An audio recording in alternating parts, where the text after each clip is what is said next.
Toutes les communes étaient présentes ou représentées par leur maire ou un délégué, sous l'œil attentif des femmes leaders et du collectif des usagers. Ambiance plus détendue que lors de la précédente réunion où des élus du syndicat, dont le président, s'étaient fait malmener par des usagers en colère contre la hausse du prix de l'eau. Des échanges sereins mais sans concession. Une partie des élus s'opposant à la rupture de la délégation du service public décidée. Une question qui agite le SIAM depuis plusieurs années, comme l'ont souligné des intervenants. En 2018, quand la CRC, la Chambre régionale de comptes, est passée, je pense qu'il a pointé du doigt ce contrat d'affermage, disant qu'il faut faire quelque chose là-dedans. Un président sûr de lui qui mène avec habileté les débats. Son objectif est de faire confirmer par la majorité des élus du syndicat la rupture de la DSP. Et ce, en dépit de la décision de plusieurs maires, dont celle de Chirangui et du maire de Dzaoudzi-Labatoire, qui ont déposé une requête auprès du procureur et fait annuler la décision de rupture. La réunion d'aujourd'hui est donc particulièrement importante. Aujourd'hui, on est là, les gens nous regardent. On n'a pas le droit de se tirer une balle dans les pieds parce que ce qui passe aujourd'hui, c'est l'avenir de Mayotte et c'est historique.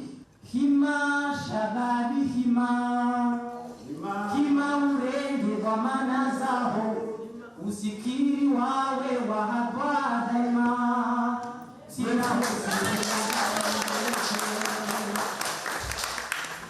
Après un rapide échange, c'est le vote à main levée qui est choisi, mené au pas de course par le président Moussa Mohamed Bavi. Nous passons au vote. Qui s'abstient? Qui est contre? 1, 2, 3, 4 voix, 5 voix, 6 voix. Qui est pour? Votez. Le plus gros morceau passé, les autres points à l'ordre du jour seront votés quasiment sans débat.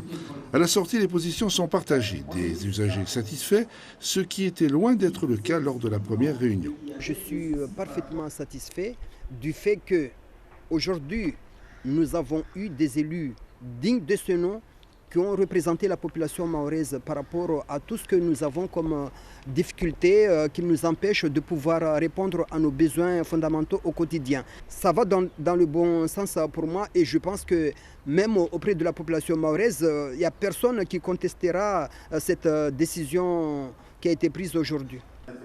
Une majorité qui sort bien évidemment satisfaite de cette réunion. On a encore reconfirmé que les Mahorais veulent qu'on change de mode de fonctionnement vis-à-vis de la SMAE. Et là, aujourd'hui, on l'a encore démontré que nous, les élus, on est responsables de nos actes et on les a pris pour démontrer qu'on est là pour le Mayotte et que la décision prise aujourd'hui est essentielle à la continuité de fonctionnement de la SIAM et le public mahorais. Ce qui n'est pas vraiment le cas des délégués des maires qui avaient initié l'action en justice. Si on casse aujourd'hui avant la fin, qu'est-ce qu'on doit payer ou qu'est-ce qu'on va gagner? Je n'ai pas eu de réponse. Moi, aujourd'hui, je ne vais pas voter quelque chose dont je suis dans le doute. Parce que demain, je sais que si on nous condamne de payer 1 million, 2 millions, 3 millions, c'est aux administrés. Prochain rendez-vous après la réaction de la SMAE à cette confirmation de rupture de contrat.